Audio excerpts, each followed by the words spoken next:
Welcome to LinguaWire English B1. Today we have two stories: Pakistan strikes along the Afghan border and Budapest's first Pride March since Viktor Orban left power. Follow the podcast so you can practice every day with the latest episode. For transcripts and comprehension quizzes, visit LinguaWire.com.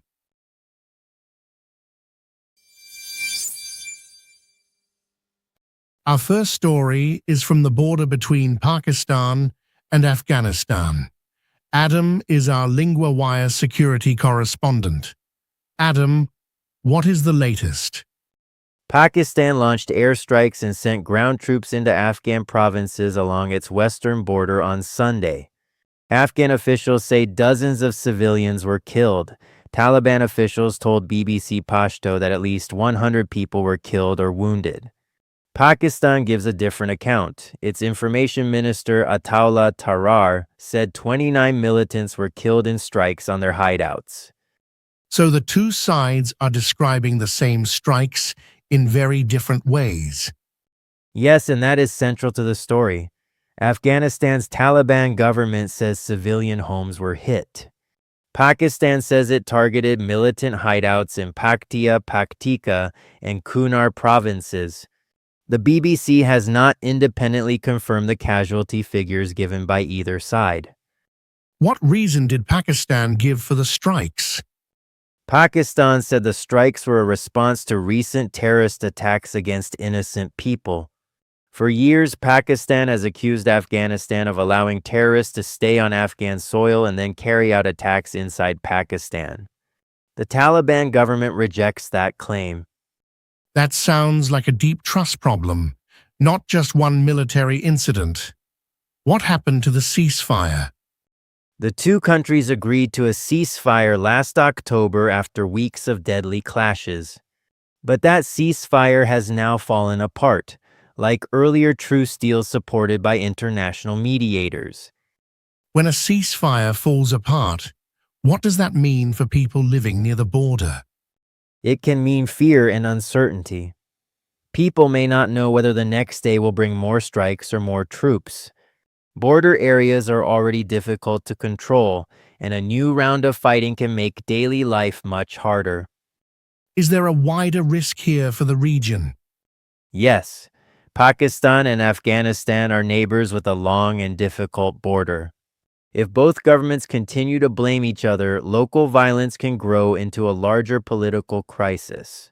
This story shows how security problems can quickly become disputes between states.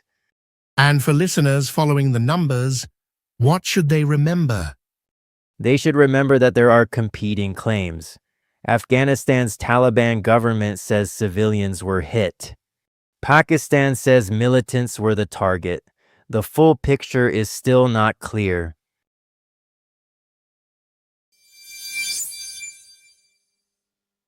Our second story takes us to Hungary. Sarah is our LinguaWire Europe Society correspondent. Sarah, what happened in Budapest? Budapest held its first Pride March since the end of former Prime Minister Viktor Orban's 16-year government.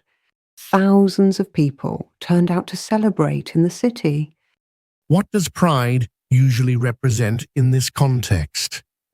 Pride is a public event for LGBTQ+ people and their supporters. It is often both a celebration and a message about rights, safety, and being visible in public life. What made this year's march stand out? The timing made it stand out. It was the first Pride March since Orban left power. So the event was not only about people celebrating in the streets, it also came at a new political moment in Hungary. You mentioned that thousands of people joined. What does that turnout tell us? A large turnout shows that many people wanted to be seen together in public. It also shows that Pride can be more than a festival. It can become a sign of social confidence.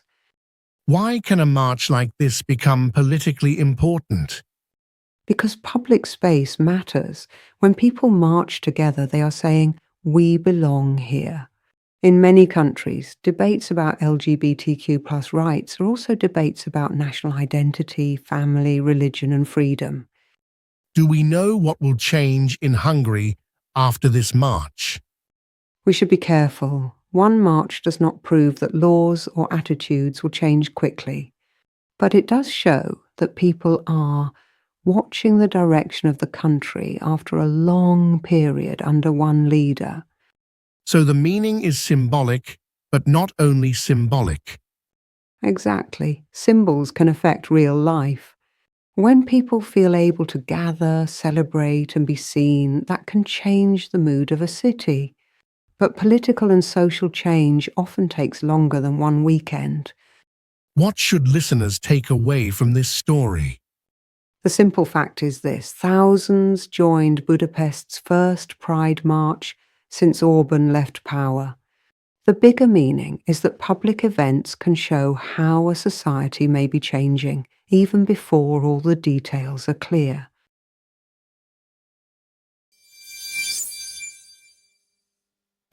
Now let's look at useful language from today's episode.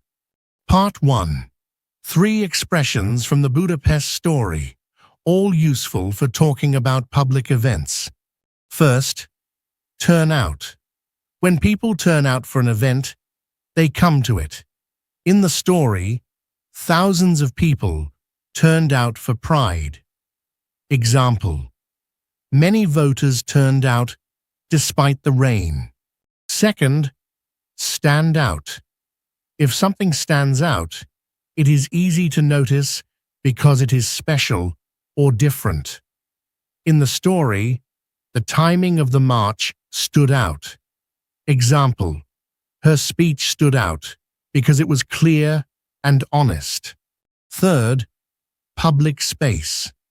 Public space means places that people share, such as streets, squares, or parks. In the story, marching in public space was part of the message. Example: good public space can make a city feel more open. Part 2. The phrase fell apart. Fell apart means that something stopped working or failed after a period of hope, planning, or agreement. In the Pakistan and Afghanistan story, the ceasefire fell apart. That means the agreement to stop fighting did not continue. You can use fell apart for plans, talks, relationships, or agreements. Example 1. Our travel plan fell apart when the trains stopped running. Example 2. The talks fell apart after both sides refused to compromise.